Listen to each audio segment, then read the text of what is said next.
सही बुखारी हदीस नंबर 1।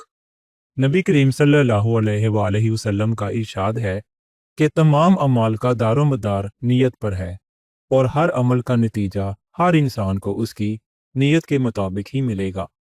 बस जिसकी हिजरत तर्के वतन दौलत दुनिया हासिल करने के लिए हो या किसी औरत से शादी की गर्ज हो, बस उसकी हिजरत इन ही चीज़ों के लिए होगी इनके हासिल करने की नीयत से उसने हिजरत की है। सही बुखारी हदीस नंबर 2। एक शख्स हारिस बिन हशाम नामी ने हजूर सल्लल्लाहु अलैहि वसल्लम से सवाल किया था कि हजूर सल्लल्लाहु अलैहि वसल्लम, आप पर वही कैसे नाजिल होती है? आप सल्लल्लाहु अलैहि वसल्लम ने इरशाद फरमाया कि वही नाजिल होते वक्त कभी मुझको घंटी किसी आवाज़ महसूस होती है और वही की ये कैफियत मुझ पर बहुत शाक गुजरती है। जब ये कैफियत ख़त्म होती है तो मेरे दिलो दिमाग पर उस फरिश्ते के ज़रिए नाजिल शुदा वही महफूज हो जाती है और किसी वक्त ऐसा होता है कि फरिश्ता बशक्ल इंसान मेरे पास आता है और मुझसे कलाम करता है, बस मैं इसका कहा हुआ याद रख लेता हूँ। हज़रत आयशा रज़ियल्लाहु अन्हा का बयान है कि मैंने सख्त कड़ाके की सर्दी में हजूर सल्लल्लाहु अलैहि वसल्लम को देखा है कि आप सल्लल्लाहु अलैहि वसल्लम पर वही नाजिल हुई और जब उसका सिलसिला मौकूफ हुआ तो आप सल्लल्लाहु अलैहि वसल्लम की पेशानी पसीने से शराबूर थी। सही बुखारी हदीस नंबर 3। हजूर सल्लल्लाहु अलैहि वसल्लम पर वही का इब्तदाई दौर अच्छे सच्चे और पाकीज़ा ख्वाबों से शुरू हुआ। आप ख्वाब में जो कुछ देखते वो सुबह की रोशनी की तरह सही और सच्चा साबित होता।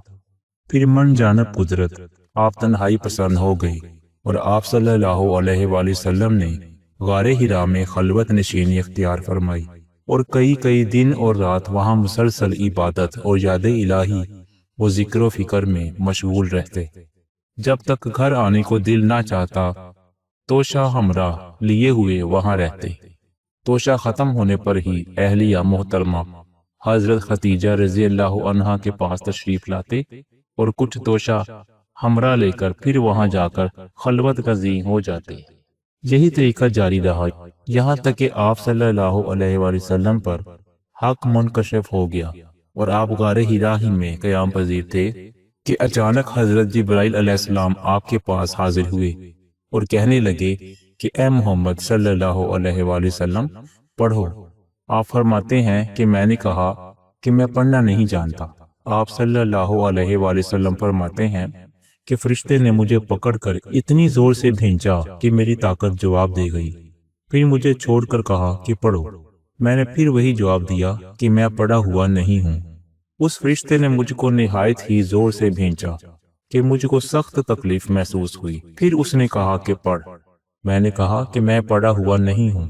फरिश्ते ने तीसरी बार मुझको पकड़ा और तीसरी मर्तबा फिर मुझको खींचा। फिर मुझे छोड़ दिया और कहने लगा कि पढ़ो अपने रब के नाम की मदद से जिसने पैदा किया और इंसान को खून की फुटकी से बनाया। पढ़ो और आपका रब बहुत ही मेहरबानियां करने वाला है। बस यही आयतें आप हजरत जिब्राइल अलैहिस्सलाम से सुनकर इस हाल में गारे हिरा से वापस हुए कि आपका दिल इस अनोखे वाकया से कांप रहा था। आप हजरत खतीजा के यहाँ तशरीफ लाए और फरमाया कि मुझे कंबल उड़ा दो, मुझे कंबल उड़ा दो। लोगों ने आपको कंबल उड़ा दिया। जब आपका डर जाता रहा तो आप सल्लल्लाहु अलैहि वसल्लम ने अपनी ज़ौजा मोहतरमा हज़रत खतीजा रज़ियल्लाहु अन्हा को तफसील के साथ ये वाक़या सुनाया और फरमाने लगे कि मुझको अब अपनी जान का खौफ हो गया है। आपकी अहलिया मोहतरमा हज़रत खतीजा रज़ियल्लाहु अन्हा ने आपकी ढारस बंधाई और कहा कि आपका ख्याल सही नहीं है। खुदा की कसम आपको अल्लाह कभी रुसवा नहीं करेगा। आप तो अखलाके फाजला के मालिक हैं। आप तो कुंबा परवर हैं। बेकसों का बोझ अपने सर पर रख लेते हैं। मुफलिसों के लिए आप कमाते हैं। मेहमान नवाजी में आप बेमिसाल हैं और मुश्किल वक्त में आप अमरे हक का साथ देते हैं।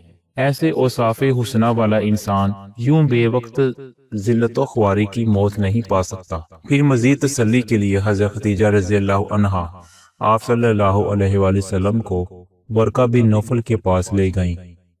جو ان کے چچا زاد بھائی تھے اور زمانہ جاہلیت میں نصرانی مذہب اختیار کر چکے تھے اور عبرانی زبان کے کاتب تھے۔ چنانچہ انجیل کو بھی حسب منشاء خداوندی عبرانی زبان میں لکھا کرتے تھے۔ انجیل سریانی زبان میں نازل ہوئی تھی، پھر اس کا ترجمہ عبرانی زبان میں ہوا۔ ورقہ اسی کو لکھتے تھے۔ وہ بہت بوڑھے ہو گئے تھے، یہاں تک کہ ان کی بینائی بھی رخصت ہو چکی تھی۔ حضرت خدیجہ رضی اللہ عنہا نے ان کے سامنے آپ کے حالات بیان کیے اور کہا کہ اے چچا زاد بھائی، اپنے بھتیجے محمد صلی اللہ علیہ وآلہ وسلم کی زبانی ذرا ان کی کیفیت سن لیجئے۔ وہ بولے کہ بھتیجے، آپ نے جو کچھ دیکھا ہے اس کی تفصیل سناؤ۔ چنانچہ آپ صلی اللہ علیہ وآلہ وسلم نے از اول تا آخر پورا واقعہ سنایا، جسے سن کر ورقہ بے اختیار ہو کر بول اٹھے کہ یہ تو وہی ناموس ہے جسے اللہ نے حضرت موسیٰ علیہ السلام پر وحی دے کر بھیجا تھا۔ کاش میں آپ کے اس عہد نبوت کے شروع ہونے پر جوان عمر ہوتا، کاش میں اس وقت تک زندہ رہتا جبکہ آپ کی قوم آپ کو اس شہر سے نکال دے گی۔ رسول کریم صلی اللہ علیہ وآلہ وسلم نے یہ سن کر تعجب سے پوچھا کہ کیا وہ لوگ مجھ کو نکال دیں گے، حالانکہ میں تو ان میں صادق و امین مقبول ہوں۔ ورقہ بولا، ہاں یہ سب کچھ سچ ہے، مگر جو شخص بھی آپ کی طرح امر حق لے کر آیا، لوگ اس کے دشمن ہی ہو گئے ہیں۔ اگر مجھے آپ کی نبوت کا وہ زمانہ مل جائے تو میں آپ کی پوری مدد کروں گا۔ مگر ورقہ کچھ دنوں کے بعد انتقال کر گئی۔ پھر کچھ عرصہ تک وحی کی آمد موقوف رہی۔